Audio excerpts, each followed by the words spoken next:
A lot of people have heard of hot flashes and mood swings when it comes to perimenopause and menopause, but there are a lot of other symptoms that you can experience during that time, and many of them have to do with your bladder. I'm Holly McDonald. I'm a pelvic floor physical therapist, and I help people navigate the changes that they're having with perimenopause and menopause. And there are bladder issues that people can have when they're in that time of their life that they don't really realize are related to their hormonal changes. For example, urinary tract infections. Most women can identify when they have a urinary tract infection because they're having urethral burning, it burns when they pee, they feel like they have to go all the time. But they might not realize that those symptoms can be more common during perimenopause and menopause just because the tissue is already a little bit more irritated on the outside and drier, and that can trap bacteria more easily.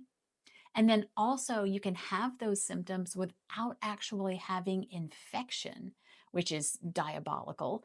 So, it's important that you talk with your doctor about it, especially if you're experiencing this more than one little episode or you're having recurring episodes, so that you talk to them about your symptoms and they help connect the dots between that and potentially what's going on with you in perimenopause and menopause. Another thing that can happen is developing an overactive bladder. An overactive bladder happens when you could be kind of walking along and suddenly the bladder will spasm and you feel really sudden urge that you have to go to the bathroom. And you may not be able to make it to the bathroom on time. There might be leaking along the way. That overactive bladder can be a symptom of what's going on with your perimenopause and menopause. You can also have the opposite symptom, which is you get all the way to the toilet and it feels like it's difficult to get started. If it feels like your body is hesitating before you can get going to pee, then that can also be a result of the changes that are happening during perimenopause and menopause. And with those hormonal changes, the vaginal wall actually becomes thinner.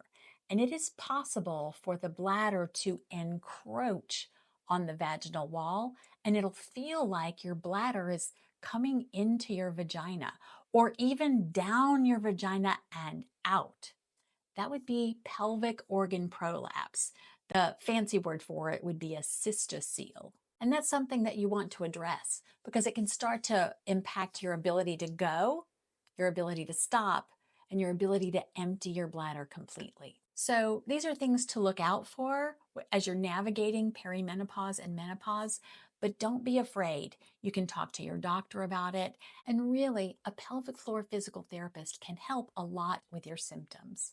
If you would like to know more about navigating the changes of perimenopause and menopause, hit the subscribe button and keep an eye out for more information about pelvic health.